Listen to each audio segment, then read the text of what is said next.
Everybody, it's Tuesday night. Time to talk some football. I'm sorry I'm a little despondent here.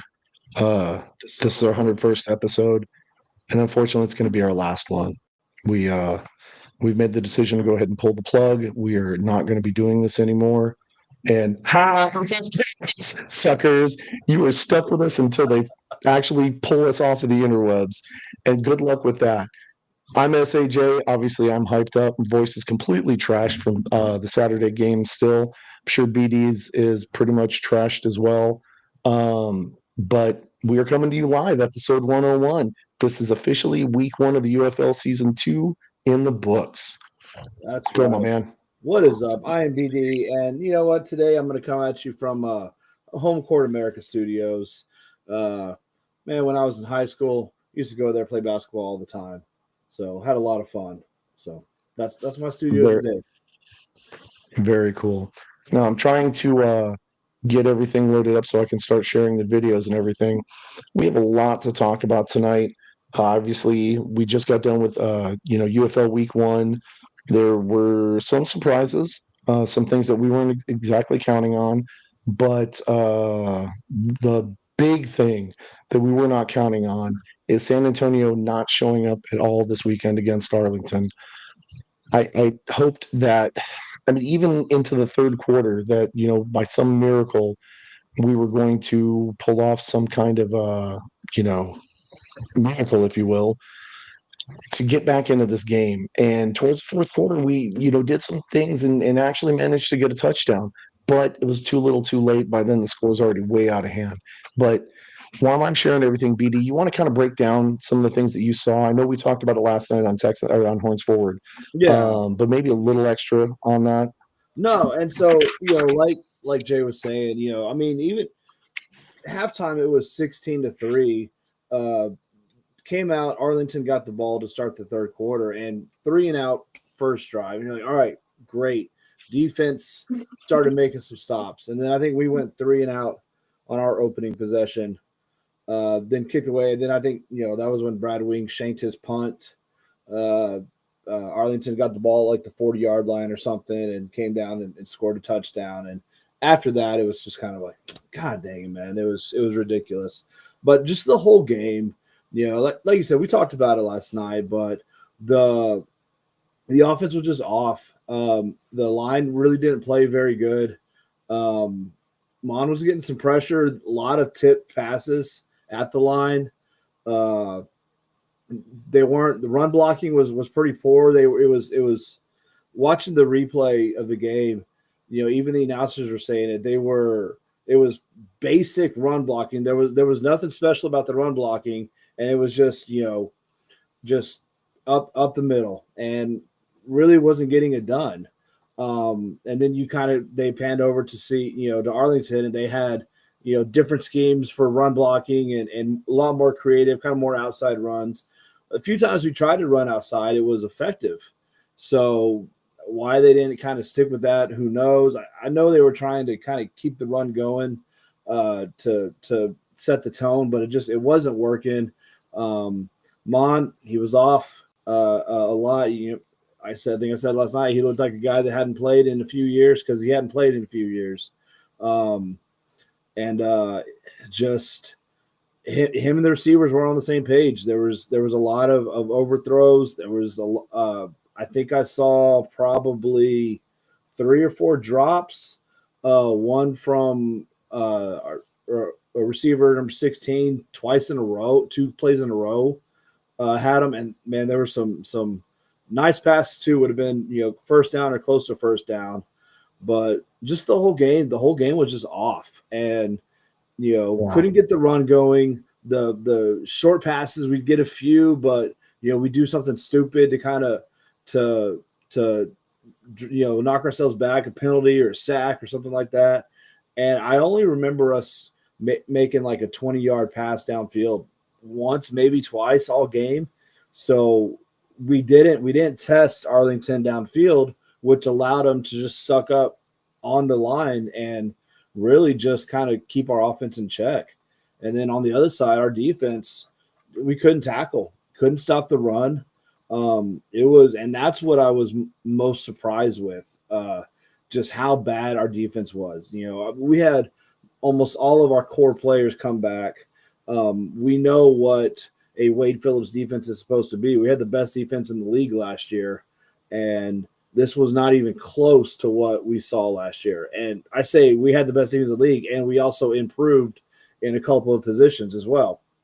And so I was just, And we were I was supposed. really, Yeah, yeah. I'm sorry, I didn't Well, mean to walk on you, but we no, were no, no. supposed to have improved in some areas. Well, yeah, you And just look at on paper. The players that we picked up are supposed to have been talent upgrades, and I think they still are. I said I'm not writing off the season. Like I see a lot of people on Facebook and stuff like that. I'm not doing that. I still think we're one of the top teams. I just think it's good. It took a game for us to get stuff together, and I think we're going to be, we'll be at practice this week, going over the tape, figuring out where they screwed up, and I think we're going to see a completely different team this next week. yeah, I'm extremely hopeful for that. What up, Big Rig? Um, Houston's kind of feeling our pain also, and we'll break that one down a little bit. But I have to believe that something happened pre-game, that week following up to it. Maybe we didn't get enough reps. Maybe we came in with a little chip on our shoulder, a little too cocky, a little too arrogant because we were, or we are the XFL division champions from last season. But the thing is, we lost some of those players, and there's at least one cat I can think of that I don't understand why we got rid of him in the first place. But um, on paper, we're supposed to be a better team. What showed up on Saturday was not a better team. So No. something had to get lost in the translation from Thursday's practice to Friday's rest day to Saturday's game day. And I hope to God that whatever it is, they can figure it out and get it fixed. Because if we play like this against St. Louis, we're in for a really long bad season. Well, I take that back because that's still, even then, that's kind of jumping the gun. Yeah. But it is going to be exponentially harder for us to bounce back from 2 losses in a row on the road to come back and have a good homestand that we're going to have towards the end of the season. Yeah, and I mean, I think St. Louis is a tough place to play. They're especially a home opener. The crowd's going to be crazy, Mm-hmm. and so it has. San Antonio's going to have to play, complete 180 the type of game they played last week. Just and it's going to have to be the run game and the defense that's going to steady the team and kind of take the crowd out of the game. So. Uh, Yeah. I have faith in our coaching staff and I have faith in our players. So, Yeah. So Rig is saying here that we're fine. The ship looks good. There's a sinking. How do you argue with that, right? Um, I mean, Houston definitely had some struggles, and things looked really bad. Tim, I know this wasn't in relation to what Rig said, but it works perfectly to say, "Yikes!" Indeed, things are crazy in Houston right now. Um, Mike G, which by the way, thank you so much for helping us out behind the scenes like you always do. Um, but you're right. I mean, Mondo's rusty. I'm trying to figure out why. I mean, I get it. Mondo's QB1, but we have a 10-game season, and every game matters. If we're struggling at the half and Mond hasn't been able to make the adjustments, why didn't they pull him out? Um, well, it because you can. I mean, this game had to be the get the rust off game. If he's your QB1 and you bench him at halftime, well, then you're just taking that rust into game number 2. So it is. potentially. It's a 10-game season, but you know what? Everybody's got 10 games. We can lose this week and still go out and we'll win all the rest of the games and still make the playoffs. So like, there's still, losing one week is not the biggest deal. I mean, we can win probably, 6-7 games and still make the playoffs. So I mean, we won at 7-8 last season. You uh, know, 8-2.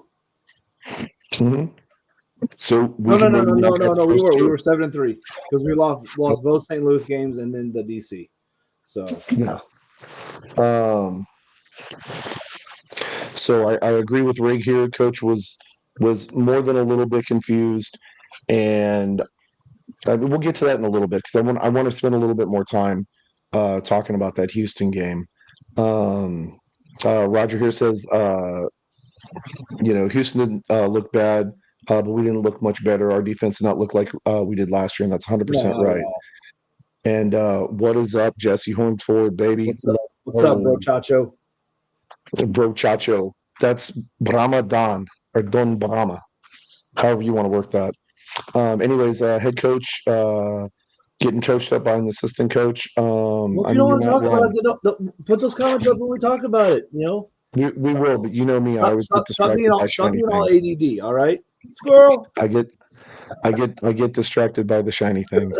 Anyways, I think I'm done sharing 18 million pages worth of feeds. Good. So while we're bashing on the Brahmas, I think it's only fair that we do give a little bit of credit to Arlington, No, a no, much improved they get no Arlington credit. squad. Screw Arlington.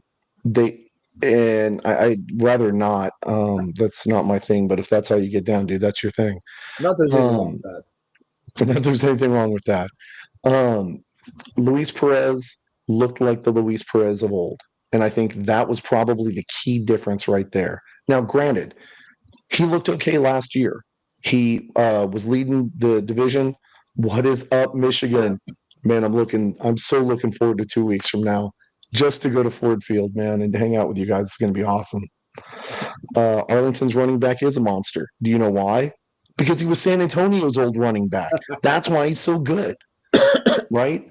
And I Um, think he wanted a monster game. He wanted a little bit of all the players mhm. like that little payback game against their former team. So I think there was a little bit extra in Always, it for him. So always. Hang on. Sorry, technical difficulties. Give me a second. oh my gosh. There we go. There we go. Apparently, I have very sensitive connections on my electronics, which does not ever work for a guy like me who can't seem to walk down a hallway without hitting a wall. Anyways, um,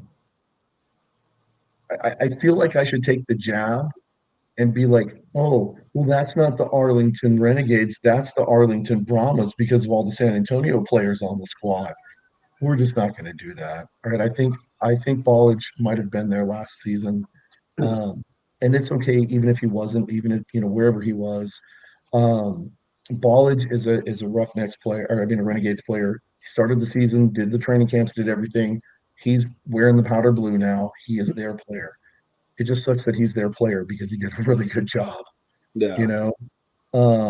And Mike G's not wrong that the Arlington did put the rest of the league on notice. If I'm going to you disagree with that. I think this was a one game, one perfect game for them. They're not. I still think they're probably third place in the XFL conference. Or actually, no, I'm sorry. Fourth place. I still think DC, and St. Louis are going to be better teams at the end of the day. So, while I get what you're saying, Ballage ran for over 110 yards. If he continues to do this, he'll have 1,000-yard season, oh which yeah, I don't know that we've had a UFL running back have 1,000-yard season yet. no, we have it, but I don't think he's going to do Okay. it for the rest of the season. But Wow. Wow, there are shots. There are go shots ahead, coming at you. clip it. You ain't You know, winning crap this year. That you know what you got Yep. your win for the year. Saturday that was y'all's championship for the year. Enjoy it. You ain't getting anything the rest of the year. No, Sam, no more just remember to bring championship. that hat. Bring that hat when you guys come down, Yeah, because the you'll be going back, but hat's it staying won't. here when you come back. Yep. Enjoy y'all's championship game that y'all won last Saturday. Yep. Now, Jesse obviously said that Mon needs to fine tune his accuracy, and he does a little bit. Um, I think Arlington is a much improved Arlington from last year. How much improved? We're going to have to wait and see until week 3. No offense, Houston, but Arlington's playing Houston next week, and with the way they looked on Saturday, that should kind of be a walk in the park. Um, right here, and my Panther Pride is saying that they expect Michigan to be in the championship. I don't know that I disagree with that. There is some factual information behind that, and that was I mean, just with the way they they played. look good, and I mean, yeah, And right here is just proof that Tim is mean and a yeah. bully. You know what, And Tim? he That's why can't you cook. got your crawfish stolen. All right. Yep, he can't cook crawfish and keep it around. So take that. So the chemistry is building in your lab for that stuff that you're smoking to make you think that you're going to win it all. So we'll just leave it at that. That was kind of mean. I'm sorry, Tim. Right here, Rig is saying that he doesn't think the team is going to be able to score more than 6 points. I get what you're saying. Let's break down. First of all, congratulations to the Michigan Panthers for beating the Birmingham Stallions. I'm sorry, DC beat Birmingham. DC beating Birmingham. Yeah, They wound up winning 18-11 and looked solid. Looked absolutely solid in that game. yeah. So shout out to Michigan Panthers for beating Memphis Showboats. That was a it started out to be a good game. I'm not going to lie, right? Up to the halftime, Michigan was looking, you know, pretty good, right? But Memphis looked like they were hanging in there, and like they had the potential to make that surge, and then things just kind of fell off from there, right? I didn't get to watch the game. I was driving back from Arlington during that. I was catching some clips and stuff here and there, but I was kind of following the score, but I wasn't watching the game. But I mean, Memphis kept it close for a good chunk of the game. What was it, 10-3 at halftime? So, they were just they UFL Yeah, games. They're always you're always right there. So normally, yeah, normally. So that was a weird thing this week that we had 2 games that were just complete, like what would be considered a blowout in the blowouts, and UFL. I mean, really, Well, hell, there the there UFL was that's a like blowout.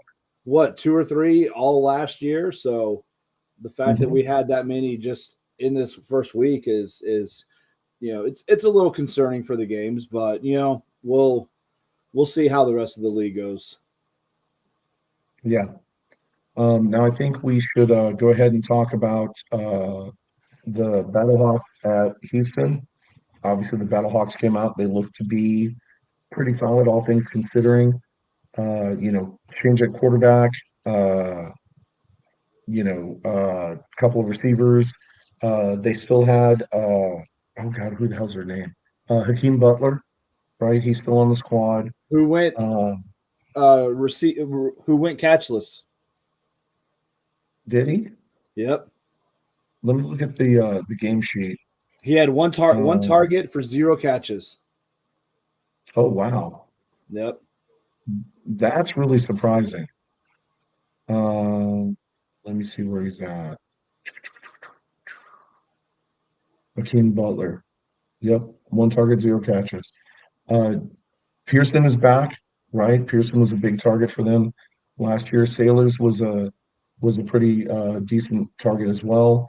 The rest of these cats, I don't recognize their names, but that doesn't mean anything.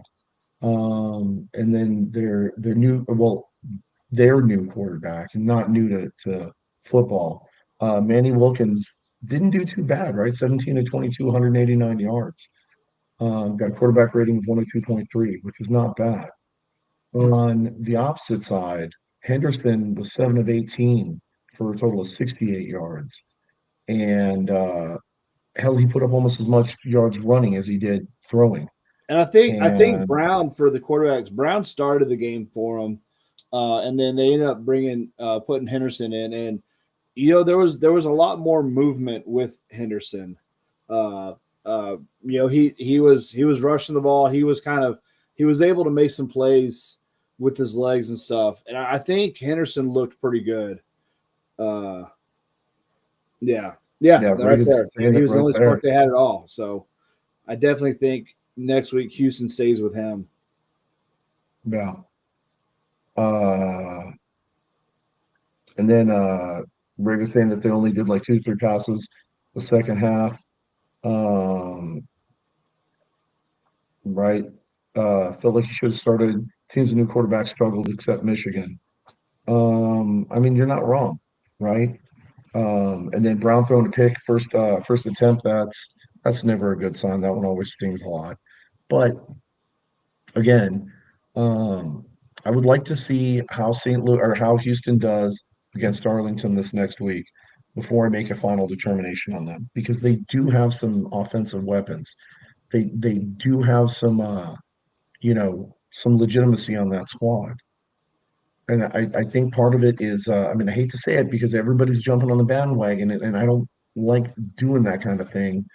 But I do think that there's a problem with the coaching staff, and I do Well, think I the mean, head I coach, said that last year. I didn't think yeah, CJ should have been back. He was, I mean, in my opinion, he was the worst coach in the league, and him and the Memphis coach who left the team.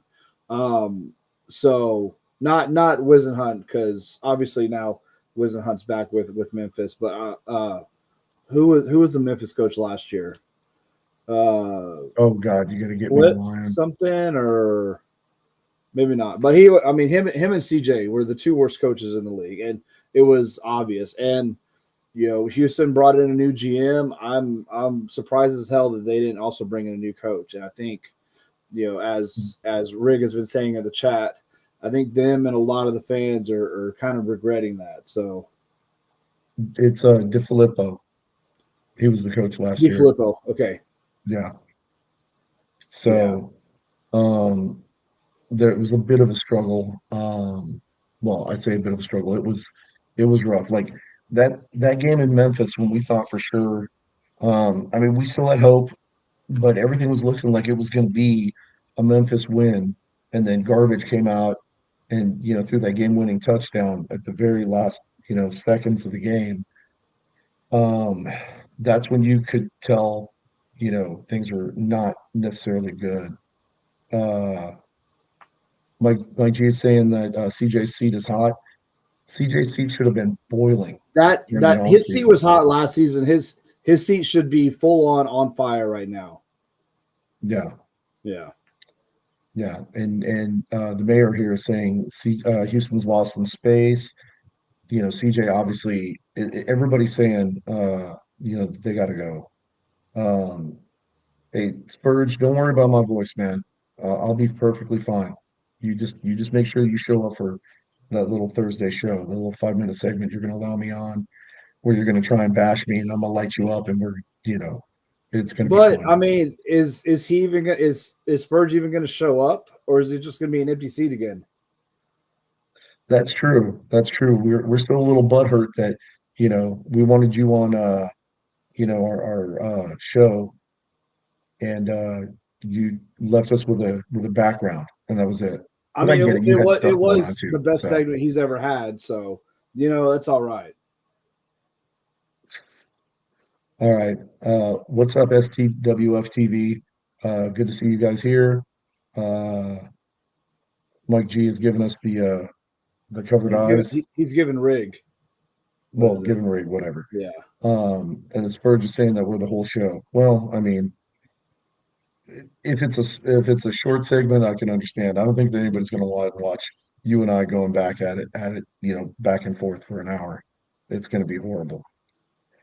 Anyways, um, anyways, so turns out, Houston did not do what I picked them to do, and they absolutely fell apart, which is fine, right? There's potential hope there, but we've got to believe that at some point in time head office is going to be like, dude, there's no way we can keep this guy on. Like, we Yeah. got to do something here. So maybe there might be a potential coaching change coming. Um, and that pretty much covers the games this weekend. Sandy, where are you at? First of all, hey, good to see you, Sandy. She asked favorite game this weekend. I'd honestly have to say that it was Birmingham and DC. I think so. And right? it was the best game of the weekend. So Yeah, a lot of back and forth, a lot of action, a lot of defense, a lot of offense. Tamu looked pretty solid. Magoo, and again, I'm hometown homer when it comes to my former Green Bay Packers players. But Magoo was always kind of just never quite sure. I was never quite sold on him, and he must have been a vegetarian because so much turf he was eating on Sunday. So I'm not sure, but it was a great game, man. yeah, and not only was it a DC's great game, defense but was it also fire. had a little coach scuffle at the end too. Ooh, why don't we talk about that then? So, for those that may not be aware, Skip Holtz and DC's coach Harris had some words, and I did not queue up the clip to be able to show it, but essentially, uh, what the heck is his name? I can never remember their coach's name. No, Coach Shannon Harris, Harris. yeah, called Skip Holtz out for calling him a doorman during the offseason. Um, what are your thoughts on that And whole situation, it B? wasn't just called he was walking to, and he was basically yelling at him to get off my field, and kind of shook his hand, and it was the I don't like you, I'm just doing this because I have to, and kind of threw his hand away, and Skip was trying to like grab him and bring him back, like, come here. He's like, nah, get off me, man. He's like, you called me a doorman last week, get off me, And it was not knowing what happened, watching it, what the hell is going on? But it Yeah, was, I mean, I totally get the reaction that Coach Harris had. And I think something like that is also it helps fire up the team as well. They're going to take that energy into this week prepping for their game. So I think yep, it's, I love the reaction. It's just it was a passionate thing, and that I think the players are absolutely going to respect him for. yeah, yeah. No, especially in a situation like that when you've had some change in the upper echelon, basically management, if you will. I know DC is a really solid core. They're pretty much a player-driven team, but you still need coaches, right? And they still play you know, uh, an integral part in the game. If you as a player see your coach getting fired up like that, Yep. going after another coach, whether it be for, to defend himself or defend, especially if it's to defend another player, oh man, that does wonders for morale and team unity and chemistry. So expect DC to be gritty and nasty. So anybody that's playing them, I mean, I think DC is probably going to be the team to watch this year, and it is not going to be pretty what they do to some of the lesser opponents, maybe even us, right? We'll have to see. But again, so the comment was basically uh, Shannon Harris shot back at Skip Holtz. Get off my field. Hey, good job, coach. I'm the doorman, though. That's what you told me back at the headquarters, right? So you can find the clip on Instagram. You can find it on Oh Facebook. You yeah, can look it up it's yourselves. everywhere. Yeah. It was nasty though. And I'm gonna be honest, I'm here for it. Oh, Right. absolutely. I 'Cause- love it. I love it. Yeah. Okay. So next thing we want to kind of go into is week two. We've got Birmingham going up against Michigan, Memphis at DC, Houston at Arlington, and then our late game, San Antonio at St. Louis, which several of the San Antonio fans are going to be coming up for that. I don't know how many. I say several, and it's probably going to be like less than 1,000. But I mean, we're still going to show up, right? It's Bulls on tour, man. We Yeah. follow our team. And I will say we did see Captain Hawkeye over in Arlington. He made the drive from Houston, which is only about 2 hours. But he did make the drive over, so that was kind of nice to see somebody else showing up and representing. So congratulations, St. Louis. You had one fan show up to a game. Maybe we can get a little bit more of you guys traveling around. We'll see what happens though. But I guess it's hard to want to travel when you got 6 home games in a season. You know what I mean? So, um, Mike brings up a good question. Can we confirm Weisenhunt is back? Yes, I yes. have not, Ken Whisenhunt is back with the Memphis. The or team Weisenhunt. announced. Yep. So, and that's kind of what we talked about. He was, I know Reggie Barlow. He left DC for another coaching gig, so he was gone for sure. And then the Yeah. next day was when Whisenhunt announced he was taking a leave of absence. So nobody Okay. knew how long it was going to be. It was I never saw any confirmation, but you just kind of confirmed it was probably health, personal related, something like that. Mhm. Whatever it is, he seems to have it worked out. Announced that he's back with the team. So fantastic Yeah. news for Memphis. Fantastic news for Wizenhunt, and I'm happy to hear that. Yeah. So that should be good for the squad. You may see a little bit more fire, out of Memphis as a result of that. A couple of things to announce real quick. Obviously, we let go of a tight end. I need to look into that, but Isaiah Gathings was one of our tight ends. They did release him, and we did sign Hohensee on Saturday before the game, and they put him on the inactive roster. And then we cut our number three quarterback, which is I can't remember what his name is. Um, Garantano. yeah, Garantano. There Yeah. you go. So we are potentially moving some pieces around to try and strengthen our offense a little bit and see what we can do to kind of sharpen some things there.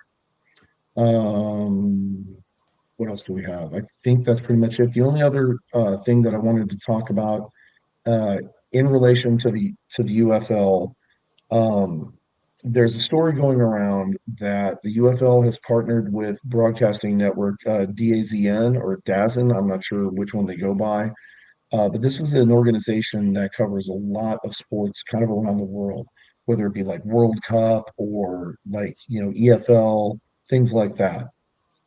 The story goes that they're doing this to spread, the UFL around the world and try and get some more eyes on it, get some more popularity to it.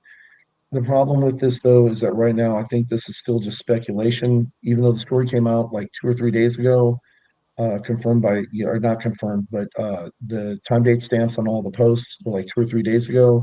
We've not seen anything official from the UFL side of this story. I think we've only seen it from the DAZ side, in a bunch of Right. posts, and of course we all know what day it is. It's April Fool's Day, so nobody's Yep. really believing anything that gets posted today.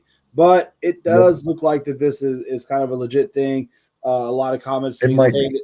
saying that they've already been watching the UFL on this, so it seems to Mhm. be uh, something that if you don't have another option to watch the league, it may be something that you have on there, or there's Yeah. another option for you as well. So Yeah. So we're going to keep our eyes on the story and, along with, several other people. As soon as we hear anything, solid or definitive, we will share it with you guys and let you know. But right now, again, we're not real big on sharing stories that don't really have a whole lot of validity. This one has a little bit of meat on the bone. It could be rotten meat though, so let's not get too excited about it until after we get through today. See maybe this week if anything comes out officially from the UFL side. But that could potentially be a great thing for the sport to get eyes on it internationally, yeah, right? Uh, Rig, you're not wrong. Spreading the news about the teams in the cities that are there would be a good thing. We've talked about that until we're blue in the face. The UFL is going to do what the UFL is going to do. If they're not going to, do events like we've talked about, like, schools and things like that to promote the league, well, then maybe they've got a bigger plan, and I've got to trust their vision and leadership and see what happens. And if it doesn't work, well, then I mean, it doesn't work. I mean, there's not really anything that we as consumers can do. We buy the product or we don't buy the product. yeah, And if the product doesn't succeed, then we just don't buy the product anymore because it's gone. So, I mean, that's our power right there. Anyways, so this has been, an interesting week, obviously UFL football wise, but we've also had a bunch of NFL discussions among the team owners, and then the one yep, team that doesn't actually have an owner, to make some, proposed rule changes to the NFL. Pardon me. I'm sounding like I'm going through the puberty again. It's horrible. Um, but I think we probably should talk about the rule changes that have popped up. Yep. And B, if you want to go ahead and take this segment because you've been watching So it. yeah, I have been. I've been kind of keeping an eye on this stuff. And the first one that kind of pinged me, this was a week or two ago.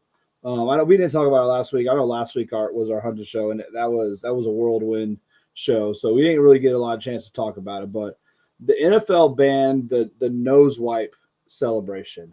Those who know basically it's CD Lamb's first down where he does this and points.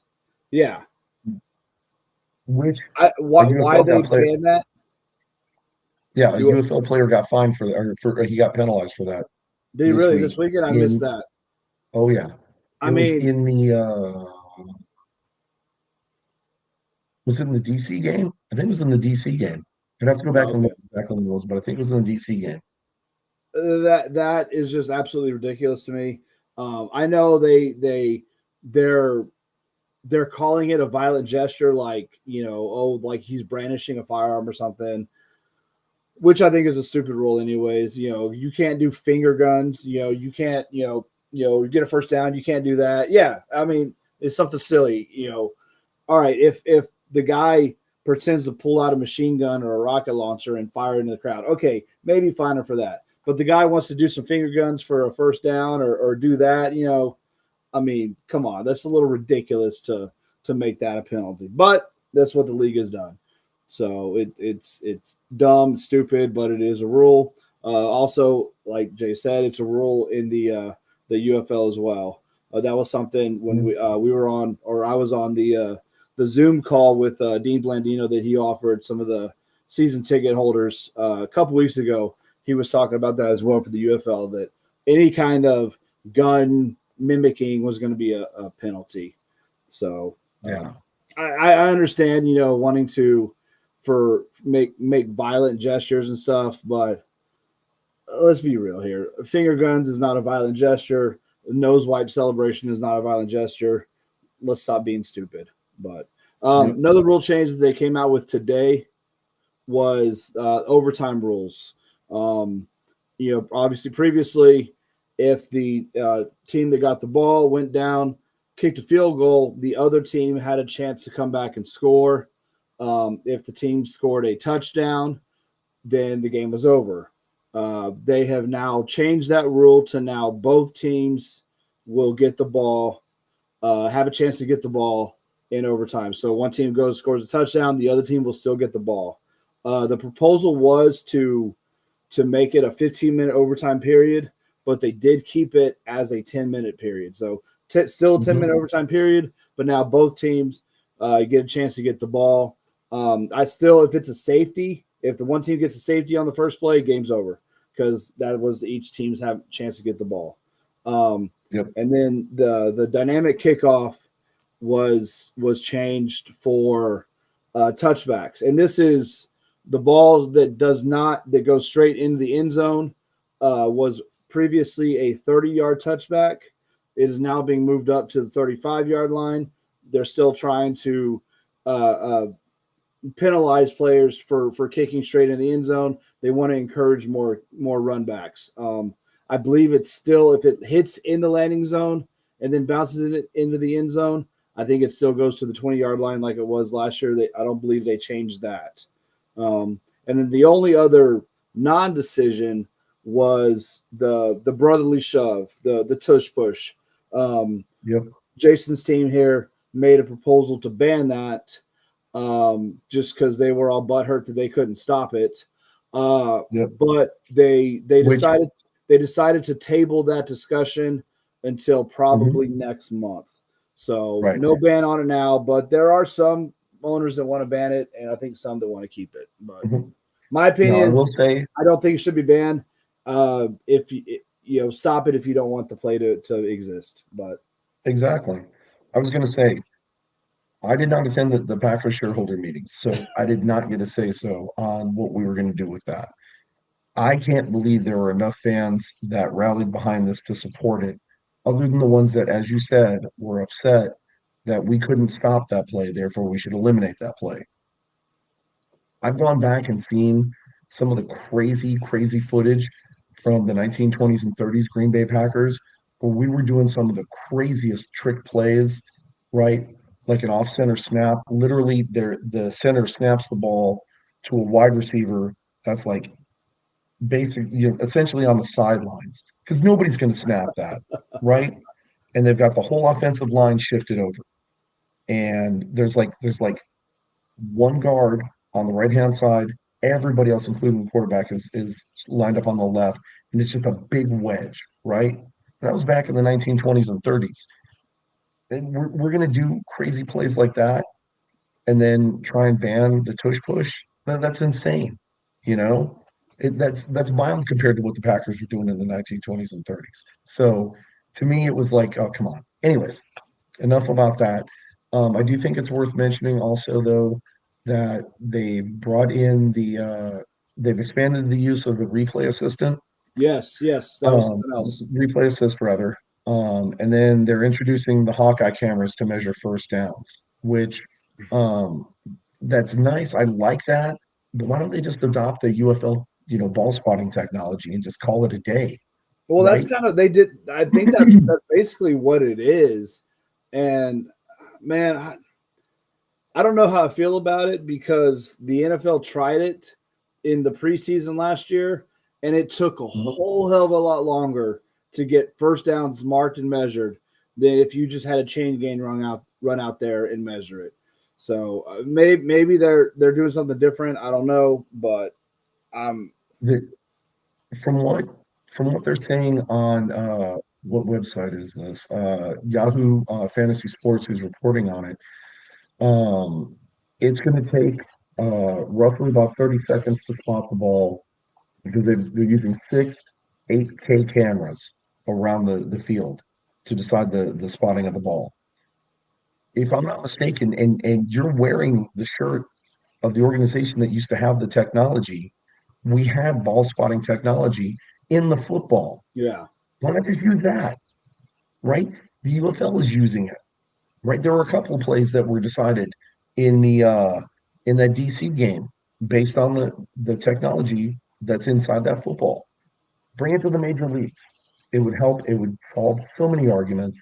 It would just be done. yeah. So If it's going to I take 30 appreciate that, seconds but for technology to spot the ball, then what's the point of it? I mean, you're still again, you're still at the same amount of you're, time for the chain gang to run out.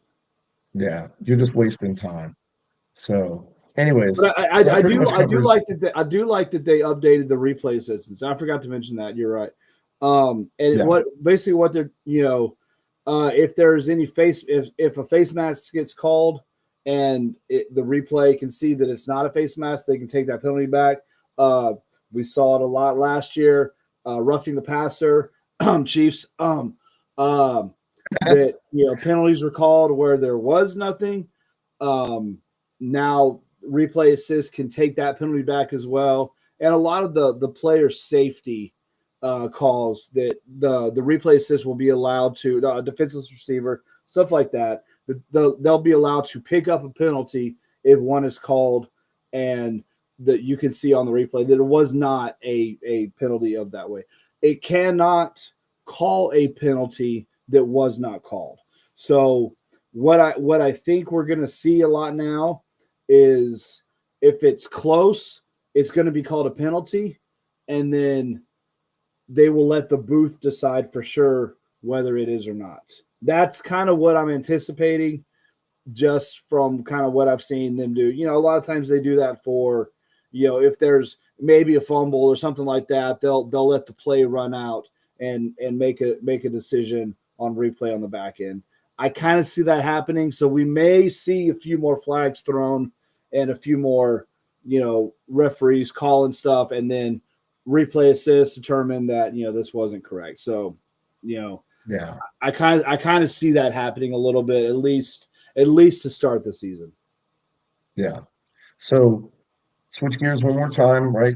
Time to talk about some arena football. Huge news coming out of San Antonio, right? After Shocking a news. two, yeah, after a 2-win, I believe it's a 2-win streak right now. San Antonio's decided to part ways with Coach Menace. Coach Menace, who was the new coach who brought the team into the indoor football league, completely changed the way it looked after Fred Shaw basically made it to the championship in the NAL. And when they moved up, they decided to, kind of mix everything up, change everything around, bring in a bigger, stronger name, and looking for bigger and better results. Well, like I said, San Antonio's on a 2-win streak right now. I'm sorry, they're 1-1. Yeah, But they had they a just won pretty their big first game. game on Sunday. Yeah, yeah, they had a pretty big game this last Sunday, and then they've decided to part ways and go with the new coach, who is James Fuller. Now, this information was reported to us first by XFL Mike G, so thank you for the hot lead. We don't know all the details about the story, but we are digging into it. I've asked the friend of the show, Bobby Otten, to look into it. XFL Mike G is looking into it. We're trying to find out what's going on. That they would take this high-profile coach, pardon me, who, has a tendency to go on very hot streaks with his teams and make a decision to walk away from him after only 2 games. So a bunch of So announcements have been posted about it. A bunch of, the typical form letters have gone out and everything. But there's something going on here that we just don't know about. yeah, And so we're trying to see if we can get to the bottom of it. the press release that they said it was something along the lines of the man. I read it and I'm trying to think. It was something like the culture of the coach and the team need to align or something, and this was an opportunity to do that, or basically it was saying they didn't like the way the culture was going, so they wanted to make go in a different direction. That's kind of what I got from the press release. Like Jay said, I'm sure there's more to it. There's probably a lot of stuff behind the scenes that none of us know, none of us may ever know, and I mean, it is what Mhm. it is. We may not, we're not like owed any kind of detailed explanation, so we get what we No, get. yeah. I will say this is, week 2 is in the books with the IFL, and just like week 1, he didn't really have any big high scoring games. I mean, I think the highest score was 56 to 28. Outside of that, everything was in the. I'm sorry, Green Bay did win over Iowa Barnstormers 52 to 47, so a little bit higher. But these scores again, they're not cranking out these big numbers like we were used to from the arena football days of old. So I'm Yeah, I mean, thinking that you had Arizona put up 56, and you had Vegas and San Diego was 48 to 44, but I mean, yeah, 52-47, like you said. The dumbest name in the league, the Steamwheelers, 37 to 33, but a lot of the lower 40s, 30s, the Gunslingers, 28 to 21. I mean, that's an NFL score. That's not an arena mhm, score. So, yeah. So I'm wondering if maybe the game hasn't changed a little bit, and so there's been maybe a little bit more emphasis on defense as of late, and maybe they've switched the gameplay to a little bit more running, perhaps, as a result of it, being that receivers are getting blanketed. It would be interesting to analyze all these games together and look at the stats and see if maybe there's a pattern there. And so, as we go on with the season, we'll start looking into that and see if maybe that isn't what's going on. Kind of like the old, the fullback from days of old, like nobody uses yeah. anymore. You know. Meanwhile, over in AF1, we had Corpus played this last weekend. They beat Salinas Liberty. Uh, Pretty decent score. I'm trying to bring up the stats right 51 to now. 37. 51, 51 to 31. that's a decent indoor score, you know. Mhm. But then you had the other Look, ones that were like 42, 34, 41, 40, again, kind of lower scores, but yeah. Um, the Corpus quarterback Fred Payton went 19 to 36 and 191 yards, which is pretty decent for. I mean, it's not anything to scoff at. He did get 5 touchdown passes and no interceptions. So, Corpus is definitely rolling in an organization that we're just not sure about the foundation there, man. They've had so many changes, so many things happened in the past 2 weeks, or past month rather, that Well, you know, even looking day at by day, man. looking at the standings for AF1, you go look at the games played. You've got Corpus has played 2 games. The Southwest Kansas has played 4, and you go down to Billings, they've played 1 game. Like, how do you have that much of a discrepancy in the number of games played? It's just it's ridiculous, crazy to me.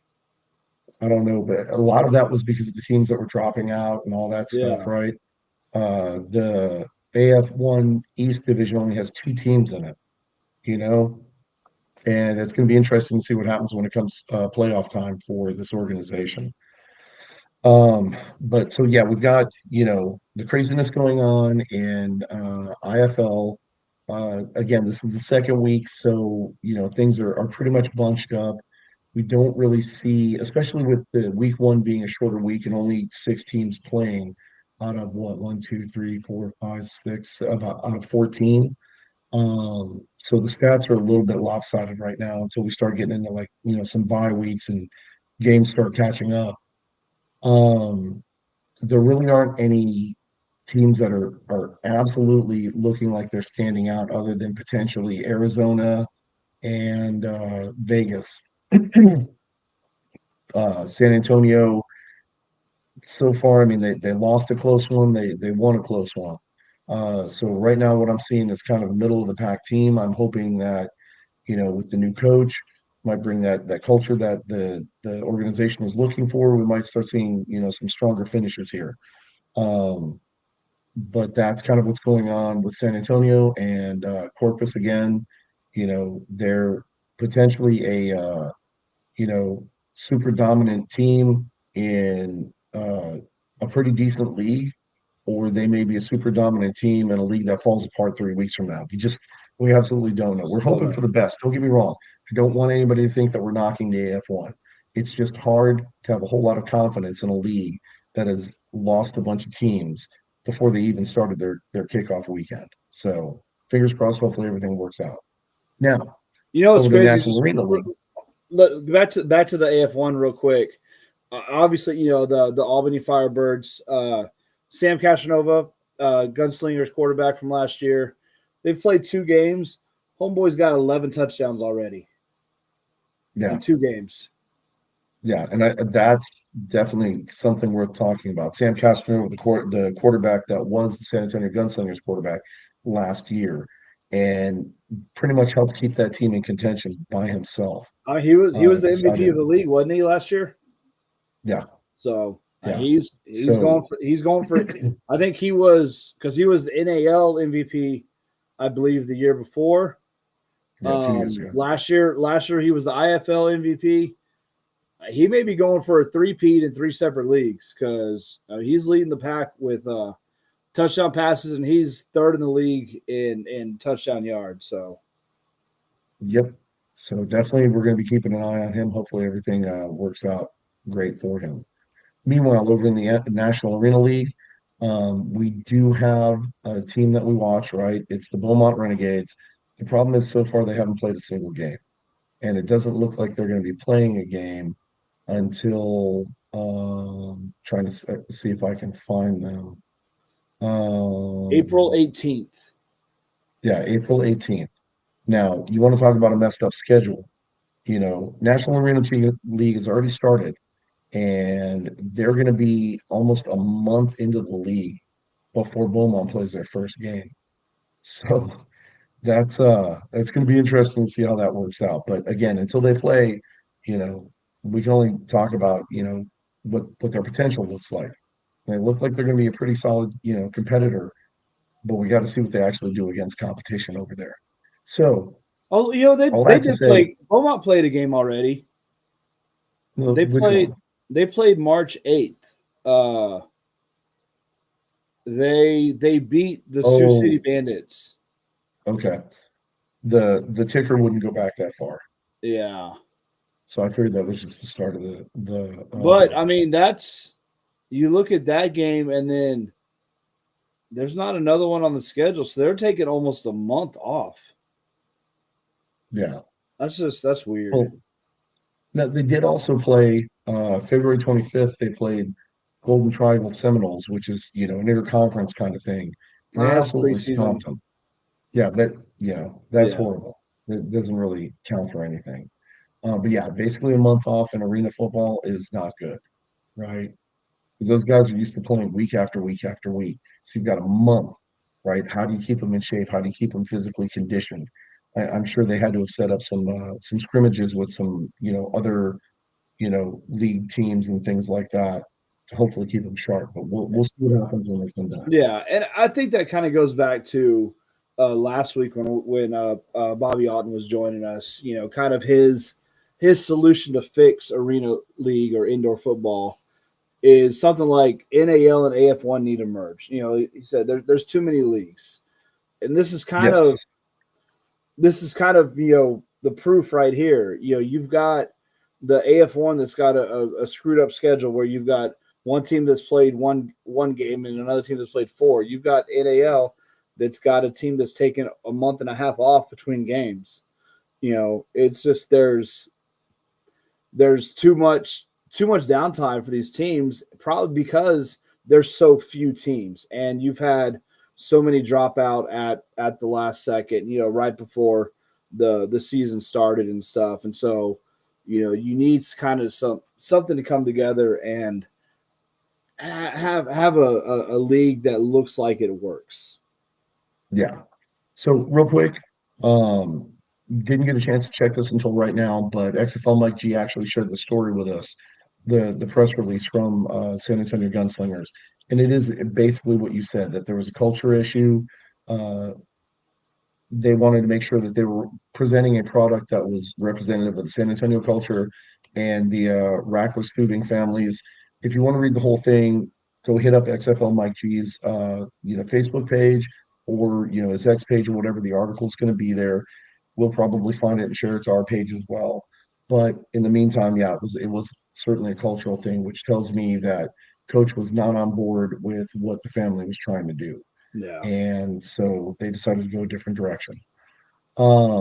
Okay, I mean that pretty much is the show in the bag. Do you want to cover our picks? I mean, I know our picks are up. They're on the Horde Forward podcast page. If you want to go over there and check it out, you can see what our picks are for this week. You want to go over it here real quick? Yeah, we can go over them real quick. My picks: Birmingham at Michigan. I'm picking Michigan. Memphis at DC. I'm picking DC. Houston at Arlington. I'm picking Arlington. San Antonio at St. Louis. I'm picking San Antonio. So I'm only taking one road team this week, and that's us. Yeah. And my picks are the same.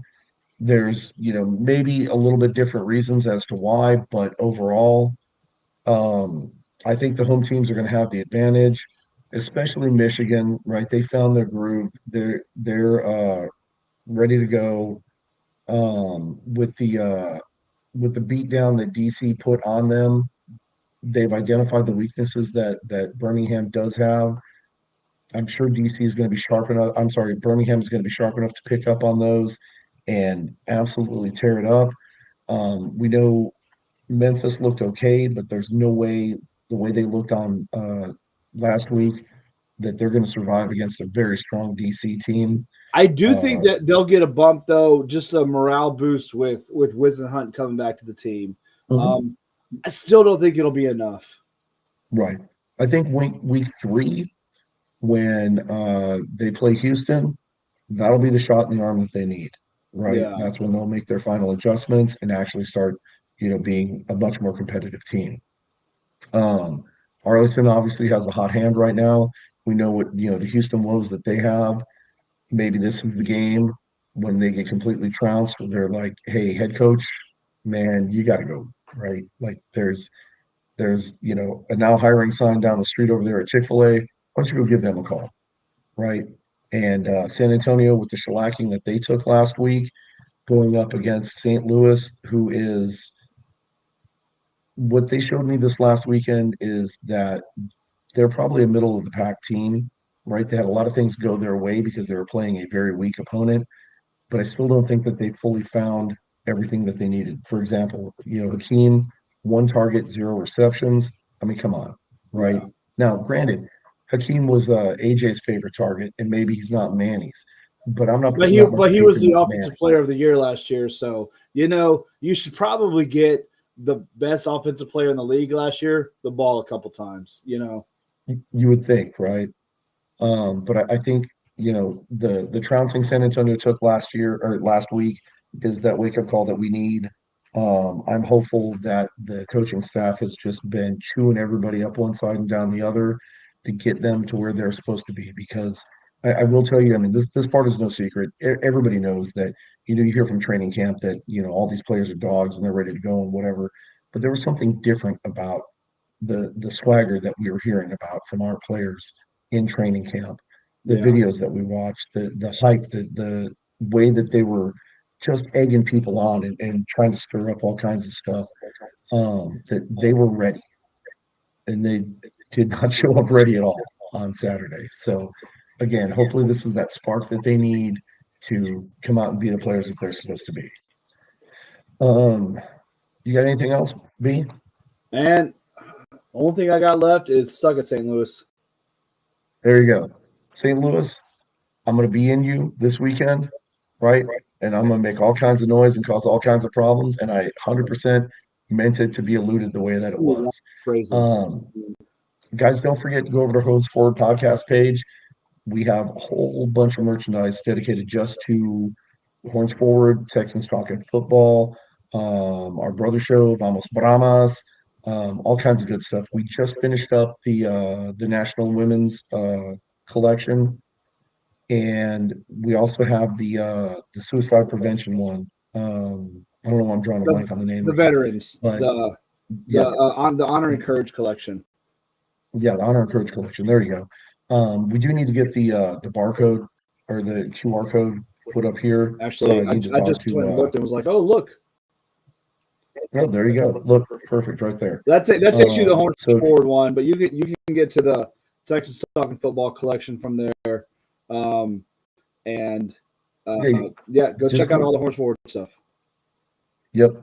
Scan that QR code, click on it, however those things work when you're on your PC.